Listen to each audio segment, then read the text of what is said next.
Kais Jantia National Council hene kesengi kala penpau ke jing persya halor ki SOP sebagai sarkar jela kelabu nak benta ban yo ke prospecting license hak bayadai berka kamti doyong. Haba jingkran halor keni presiden rang ba keseng ba sambor miling do ulong bakini ki arteli ki kendon bekentup ban ailat di ki bomde ki trairi ban syati yu doyong hak kathan kalong ke bomla setia ban pediang. Halor keni keseng ru kala penkre ban pelong dak rali hak lai putrik uno pra hak liat ke badai ru ke lingkus ngiyap uok yang nang ba. Safe Neutral Mission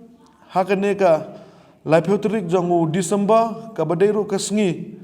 kalungku sengiap jongu wo kiang nongba nakaliang ke jongi ka Safe Neutral Mission ngin sepelong ya kawe ka rally ka bahek baha hapo kleriat bat kane ka rally kan sedang nadu na telang playground ka bodon hapo dikia east ter syadu umot jongu wo kiang nongba bodon hapo kleriat hajan DC office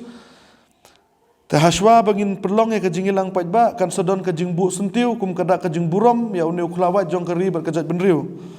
Tanda kaliang kajongi ke EJNC ke HYC ngi kentu bat ngi khot ngi ver. Ya kinong song jong karilum jantia khamtam jong ka is jantia bakin yami renti hakate ke sengi. Kane kareli kan long bet kane kareli bat kajing ilang paitba kan long kum kada ban pengkemau. Ya ki paitba lene ya ke sarkar jela ya ki kendai teli kimat jing doa ki ba ka Safe Neutral Mission kala bu hakmat ka sarkar bat kumjuru kane karali kan long na ka benta kajing sedang jong kajing persya ya kane ka SOP habai dei bat ka kamti dewyong ka jongi kan long kum ka sedang kajing persya ka jongi ya kane ka SOP hak ya kita ki arteli ki kendon ki bodana po ka SOP bat hakane ka sengiru ngin sabatai syai ya ka kijing ki bakal jat benriu ku jongi kan ya tungku nang ne syekmat ledangi pediang ya kan ne ke SOP kum bakal long menta namar ngitip syahi baladangi pediang ya kan ne ke SOP kum bakal long mentahi